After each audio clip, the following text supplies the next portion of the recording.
السلام علیکم ورحمۃ اللہ تعالی وبرکاتہ. حامد و مسلم وبعد.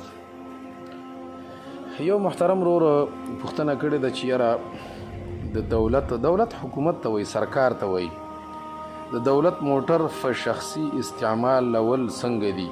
دا داسې خو خلاصه به داسې شو چې دی وایي چې یاره سرکاري ګاډی که یو سړی په خپل پرسنل او شخصي کارونو کې استعمالوي د دې به شرعي حکم څه وي.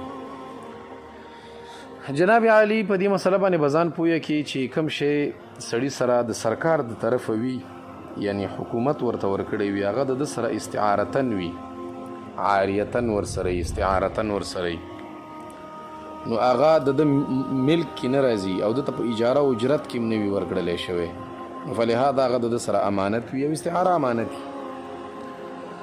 فلهذا د هغه په خپلو شخصي کارونو کې نشي استعمالوي، که استعمال کړي نو دا خیانت دی. او د خاین باره کې نبی اسلام فرمایي لكل غادر لواء بین یستیه بقدر غدره.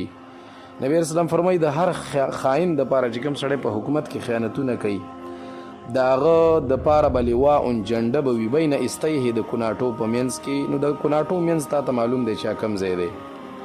د هر خاین او خیانتګر سړي چې حکومت او سرکار کارونو کې خیانت کوي یا عام د مسلمانانو سره خیانتونه کوي، دا هغه د کناټو په منځ کې به یوه جنډه لګېدلې وي بقدر غدره، چې څونه د خیانتي، که خیانتي غټي جنډه به یې موچته وي او که خیانتي کم وي نو بیا به یې جنډه م وړی. خو خلاصه د خبرې دا د بعضې کسانو باندې به دونه غټه جنډه ولګړې لکه مینار پاکستان.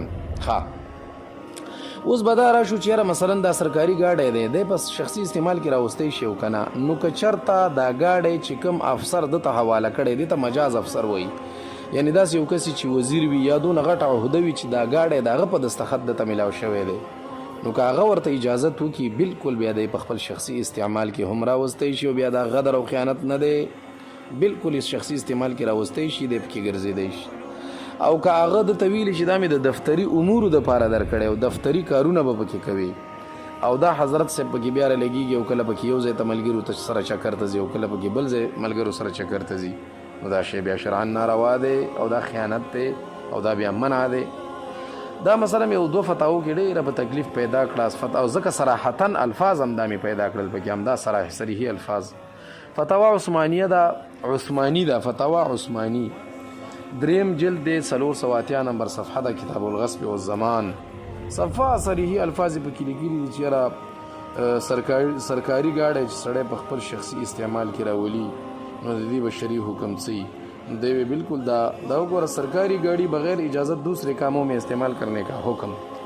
دا قرنګي دا مسله خیر الفتاوا لیکلي. خیر الفتاوا کې دا قرنګي مسله نه د خودي تور نږدې مسله دا غدا د چیرې د مدرسې گاډی دی او هغه محتمم سے په خپل شخصي کارونو کې استعمالي اخیشته د مدرسې په چانده دی او د مدرسې په نوم دی او مدرسې ته اخیشته، لیکن حضرت صاحب ورکه په خپل شخصي کارونو کې ګرځي را ګرځي او مراسم د بچیان هم راخلي او ګرځي را ګرځي، نو د دې بیا شرعي حکم څه دی. نو بیا هغه ورته لیکلي دي که چېرته بالفرض د مدرسې په کارونو کې وي یا د مدرسې معاونین وي هغو ته ورځي او یا مطلب د مدرسې د خدمت دپاره ورځي یا د دې دپاره ورځي چې دې کې مدرسې خیر دی او هغې کې مدرسې ته فایده او ګټه وي، بالکل بیا پکې تللی شي. ما سوا د دې نه نورې که په خپلو شخصي استعمالاتو کې راولي دا بیا ناروا دی.